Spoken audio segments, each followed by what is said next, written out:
Olá, meu nome é Bruno Medeiros de Mello, sou estudante da graduação de Filosofia da PUC Paraná. Bem, como vocês acabaram de ver, e os meus colegas tiveram o prazer de ensinar sobre o funcionalismo. Bem, essa é uma teoria que diz muito sobre como nós funcionamos, né? E ele fala muito sobre o estado mental, que é a mente governando, né, o nosso corpo praticamente. Mas que todo estado mental é um estado funcional e que esse estado funcional é uma relação causal, ou seja, causa e efeito. Vamos entender. Para eles, o termo técnico input significa uma entrada sensorial e output uma saída comportamental. Nisso, temos a causa e efeito, entrada e saída, como sendo, consequentemente, causa e efeito. Bem, se a gente tem, então, a causa como input, A, e o efeito como output, B. Eles não podem ser idênticos. A é causa de B, mas A não é idêntico a B, ou seja, a entrada sensorial é a causa da saída comportamental, mas a entrada sensorial não é idêntico à saída comportamental, porque se entra uma questão sensorial, para mim, na estrutura mental, no estado mental, não tem como ser outra coisa a não ser uma saída comportamental. Bem, estar em um estado, por exemplo, de dor, de alegria, é estar em um estado funcional, né? Porque tem a causa, tem o efeito, tem esse input, ou seja, a entrada sensorial, por exemplo, da dor, e tem um output, uma saída comportamental. O que a gente vai fazer com essa dor? Bem, o estado funcional, ele realiza na gente uma organização de tudo que acontece com a gente. E praticamente é isso que a gente viu com a teoria do Hilary Putnam, que ele fala basicamente sobre a questão da dor.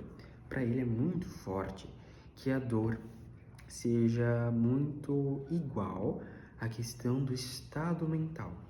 Ele diz que por mais que haja uma diferença linguística entre dor e estado mental, eles significam muito a mesma coisa. Isso é o que a gente vê ali no texto. Na teoria de Hilary Putnam, a gente consegue entender que ele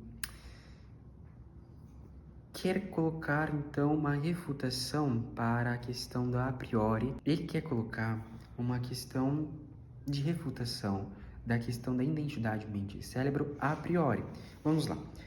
Ele diz que é verdade que a temperatura é uma energia cinética média, mas também é certo que as expressões temperatura e energia cinética média não querem decidir o mesmo. Bem, agora é isso de que se trata das concepções distintas de constituição de uma falsificação e de uma verdade física, né?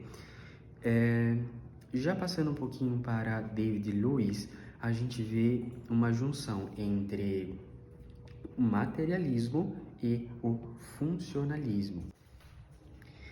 Então, para David Lewis, a gente entende que ele fez a junção do funcionalismo e materialismo. Isso quer dizer o quê? Que ele entendia que todo estado mental é um estado físico e todo estado mental é um estado funcional. Basicamente isso. Essa é a junção que vemos nessa conjectura.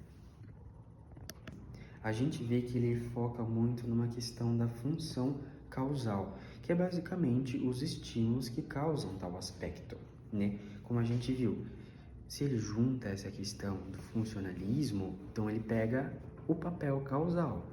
E do materialismo, ele quer pegar o estado mental sendo uma coisa física, né? O estado mental é físico. O que então define, por exemplo, que um estado de dor é uma função e não estímulo. Ele então muda uma característica um pouquinho do input, porque o input seria então a entrada sensorial. Falei errado, corta essa parte. Então, ele define que o estado, por exemplo, da dor é uma função. Seria então uma característica de causa e efeito. E isso nos leva a entender alguns aspectos que podem ser entendidos como herança filosófica do David Lewis, que nos leva para compreender a dor como um sentimento e não apenas um processo cerebral ou então um processo funcional, que de entrada e saída, por exemplo, entrada sensorial e a saída comportamental, mas um sentimento, algo mais diferenciado do que acabamos de ver do funcionalismo.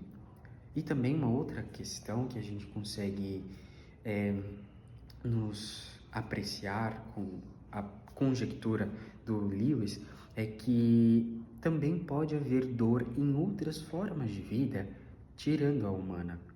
Bem, a gente vê isso muito com os estudos recentes da PUC, com a cátedra Hans Jonas, do estudo do animal, do estudo do vegetal.